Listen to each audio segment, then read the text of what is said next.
አፕወርክ ገንዘብ አፕወርክ ገንዘብ ሁሉ ጊዜ የምንሰማው ነገር ነው። ግን የእውነት ይሰራል? አሁን ይሰራል። ጥያቄው እንዴት ሁለቱን እናገናኝ የሚለው ነው። 3 በአፕወርክ እና በገንዘብ መካከል ድልድይ የሚሆኑ ነጥቦችን የምነግራችሁ ይሆናል በዚህ ቪዲዮ።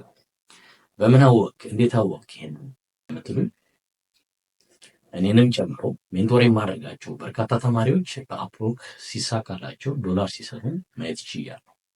ስለዚህ ቀጥታ ወደ ነጥቦቹ እንግባ። አንደኛ፣ አፕወርክ ላይ ተማሪዎች እንዳይሳካላቸው፣ ክላይንት እንዳያገኙ፣ ገንዘብ እንዳይሰሩ ከሚያደርጋቸው ነጥቦች መካከል ጥሩ የሆነ ፎቶ አለማስገባት፣ ጥሩ የሆነ ሬቲንግ አለማስገባት፣ እንዲሁም ጥሩ የሆነ ፕሮፋይል ኦቨርቪው አለማስገባት ነው። ይህም ባለማስገባታቸው ብቻ ክላይንቶች መጥተው ሲመለከቱት አትራክት ስለማያደርጋቸው የእነሱን አካውንት ስተው በመሄድ ሌሎችን ይቀጥራሉ። ይሄ ነው። ይሄ የመጀመሪያው ብሪጅ ነው አፕወርክ ላይ ገንዘብ እንዳይሰሩ የሚያደርጋቸው። ይሄ ነው። ሁለተኛው ተማሪዎችን ገንዘብ እንዳይሰሩ የሚያደርጋቸው ያስተዋልኩት ሁለተኛው ነገር ጥሩ የሆነ ፖርትፎሊዮ አለማስገባታቸው። ፖርትፎሊዮ እንደምናውቀው ወርክ ሳምፕል የምንሰራውን ስራ ጥሩ የሆነ ችሎታችንን የሚያሳየልንን ሳምፕል ማስገባት አለመቻል ክላይንቶች እንዳይቀጥራቸው የሚያደርግ ሁለተኛው ብሪጅ ነው። እንዲሁም ሶስተኛው ይህም እጅግ በጣም ወሳኝ የሆነ ነው፣ ጥሩ የሆነ ፕሮፖዛል አለመጻፍ።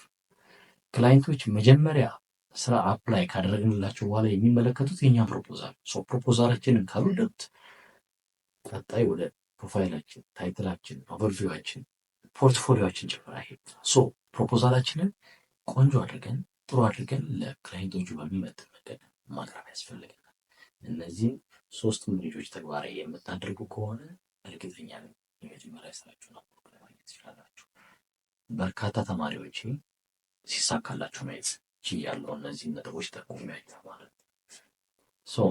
ተጨማሪ ማወቅ የምትፈልጉ ከሆነ ኮሜንት ሴክሽን ላይ ቴሌግራም አካውንቴን አስቀምጥላችኋለሁ፣ ገብታችሁ ልትጠይቁኝ ትችላላችሁ። ሜንቶር ከማድረጋቸው ተማሪዎች ጋር አብራችሁ ሜንቶር ማድረግ የምትፈልጉም ከሆነ ስለ አፕወርክ የበለጠ ማወቅና እዛ ላይ ገንዘብ መስራት የምትፈልጉ ከሆነ ሊንክ ዲስክሪፕሽን አስቀምጥላችኋለሁ፣ ገብታችሁ ኮንታክት ታደርጉኝ ትችላላችሁ። በሚቀጥለው ደግሞ ቆንጆ ቪዲዮ ሰራላችኋለሁ። እንዴት ፕሮፖዛል ማዘጋጀት እንችላለን፣ ክላይንቶችን መሳብ የሚችል አፕላይ ስናደርግ እኛን እንዲቀጥሉ የሚያደርግ ቆንጆ የሆነ ፕሮፖዛል እንዴት ማዘጋጀት እንችላለን፣ እንዲሁም ደግሞ ጥሩ የሆነ ፖርትፎሊዮ ማስገባት የምንችለው እንዲሆን የምጽፍላችሁ ይሆናል። ስቴይ ቲዩንድ ተከታተሉን። እንዲሁም ቤተሰቡን እንዳትዘነጉ። በሌላ ቪዲዮ እስከምንገናኝ መልካም